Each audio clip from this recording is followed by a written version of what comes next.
नमस्कार मंडळी, विदर्भ स्पेशल पाककला आणि संस्कृती या चॅनलमध्ये आपलं सर्वांचं मनापासून खूप खूप स्वागत आहे। तर आजची आपली रेसिपी काय आहे बघून तुमच्या लक्षात आलं असेलच, कारण आता हिवाळा ऋतू आहे। तर आज आपण हिवाळा स्पेशल लाडू बनवणार आहोत। तर ते डिंक, मेथी आणि सुकामेवा हे सर्व साहित्य किती प्रमाणात घ्यायचं, कसं घ्यायचं, तर ते मी सविस्तर डिस्क्रिप्शन बॉक्समध्ये लिहून देणार आहे, तर ते तुम्ही बघू शकता। तर आपण पाव किलोमध्ये सुकामेवा घेतलेला आहे, तसेच पाव किलो डिंक घेतला। तर तुम्ही आता हे साहित्य मिक्सरमध्येही जाडसर बारीक करून घेऊ शकता, किंवा तुमच्याकडे खलबत्ता असेल तर खलबत्त्यात सुद्धा जाडसर कुटून घेऊ शकता। तर माझ्याकडे एक खलबत्ता आहे, तर मी जाडसर कुटून घेणार आहे। जाडसर का कुटायचं, तर लाडू खाताना जे आपण जाडसर कुटून घेतो सुकामेवा, तो खाताना खूप छान लागतो, त्यासाठी जाडसर कुटायचा। जर तुम्हाला बारीक आवडत असेल पावडर करायची, काही प्रॉब्लेम नाही।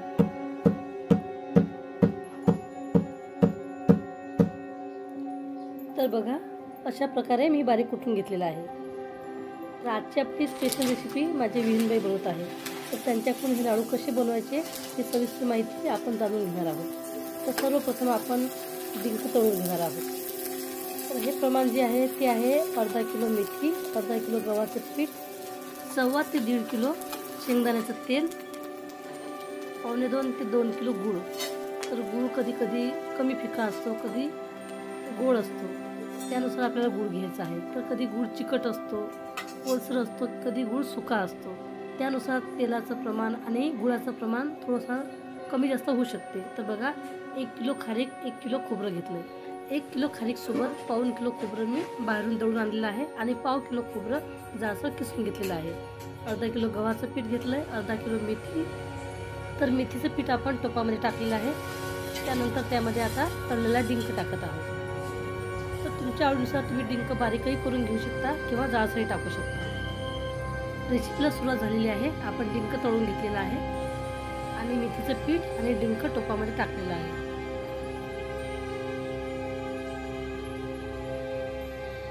मेथीचं पीठ घेतलं अर्धा किलो, 1/2 किलो डिंक तळून घेतलं त्यात, आणि आता गव्हाचं पीठ पण भाजायचं आपल्याला अर्धा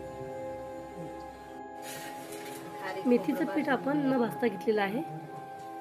ताईंनी सांगितल्याप्रमाणे आता गव्हाचं पीठ आपण भाजून घेणार आहोत। तर त्याआधी खोबरं आणि खारीक जे आपण एकत्र केलेलं आहे ते आता 5 मिनिट मीडियम गॅसवरती मस्त भाजून घेऊ।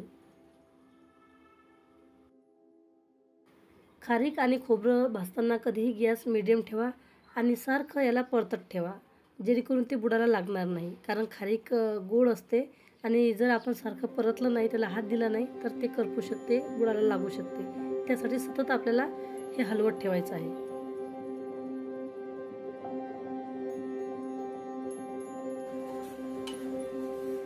हे किती वेळ भाजायचं ताई? 5 मिनिटं घालायचं 5 मिनिट गॅसवर। आज हे आपले मेथीचे लाडू बनवतो आपण ना, मेथी आणि सुकामेवा। आणि याचं प्रमाण कसं घ्यायचं मग, समजा बनवायचं असलं तर? त्याचं प्रमाण आता आपल्याला 1 किलोचं बनवायचं असेल तर 1 किलो खारीक, 1 किलो खोबरं, 1/2 किलो काजू, 1/2 किलो डिंक, 1/2 किलो बदाम। म्हणजे आपण कुठला पण सुकामेवा आपल्या म्हणजे आवडीनुसार टाकू शकतो समजा। आपल्याला पाहिजे 1 किलो खारीक आणि 1 किलो खोबरं, आणि बाकी मग 1/2 किलो। 1/2 किलो जास्त पण होऊ शकतो। डिंक पण जास्त टाकू शकतो। आणि हे आता आपण तेलामध्ये बनवतो का साजूक तुपामध्ये? तेलामध्ये, शेंगदाण्याचं तेल ना? शेंगदाण्याचं तेल घ्यायचं। तुपामध्ये बनवू शकतो, पण पहिलं सवय ना, आणि तेलामध्ये। तुपात अच्छा अच्छा, तुपात पण बनवू शकतो। हे तुपापेक्षा आपले तेलातलेच लाडू चांगले लागतात मग। तेलातलं चांगलं। आता जे आपण खारीक खोबरं घेतलेलं आहे ते सर्व 5-5 मिनिट भाजून घेऊ। 5-5 मिनिटं भाजून घ्यायचं। मग यात तेल नाही टाकायचं, असं सुकच भाजायचं आहे? भाजायचं।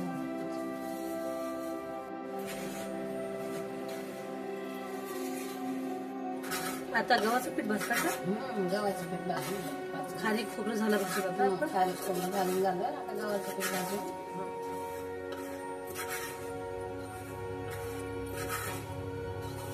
यात तेल टाकायचं की सुकच भाजायचं? सुकच भाजायचं। थोडं तेल टाकलं ना, आणि सुकं लवकर भाजलं जातं हो, ना, लवकर. म्हणजे हलवायला पण सोपं जाते.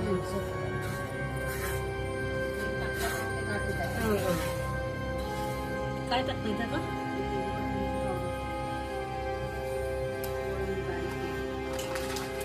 भाजून नाही घ्यायची का? तसं मग आता हे बाकीचं साहित्य आपण भाजून घेतलं आणि गरमच आहे ते ना.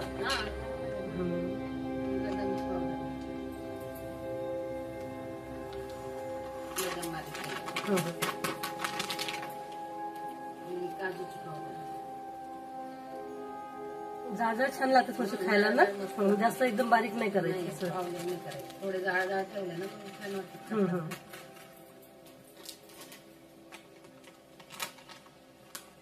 ही पिस्ता आहे, पिस्त्याची पावडर.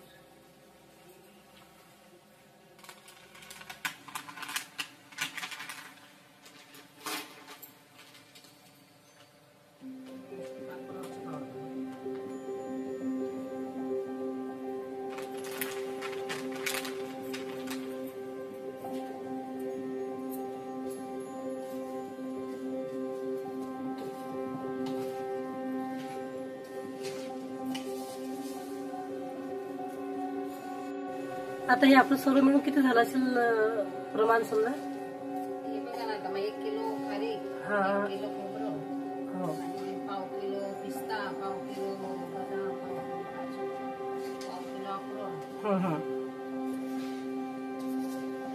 पाव किलो ते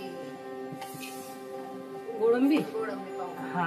आणि मेथी समजा अर्धा किलो अर्धा किलो. आणि गव्हाचं पीठ अर्धा किलो. अर्धा किलो. ते 1 किलो दोघं मिळून झालं. हा, म्हणजे 4.25 किलो. 4.25 किलो. मग आता याला आपल्याला तेल किती लागेल? तेल लागेल आपल्याला याला 1.5 किलो तेल.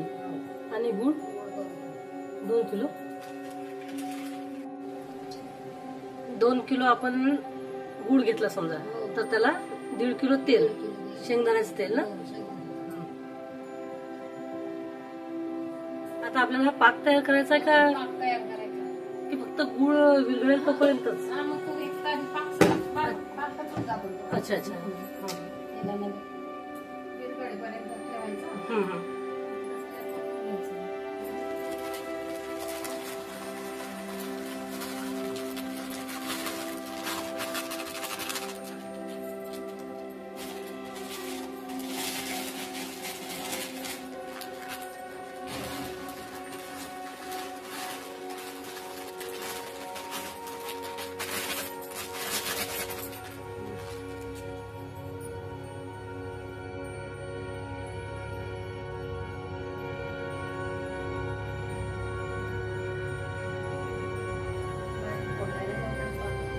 कापून घेतलाय तो.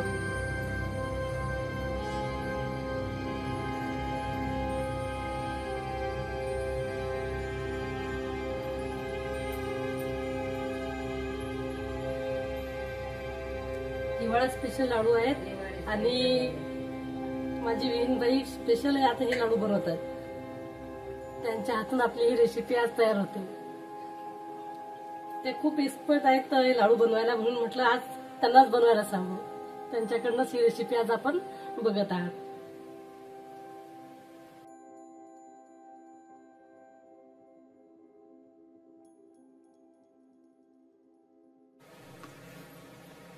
हा, गुड विरघळला आहे ना. हो.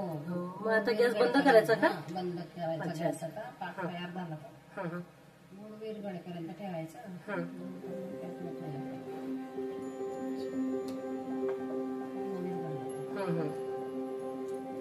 गुळाचा आणि तेलाचा मस्त पाक तयार झालेला आहे.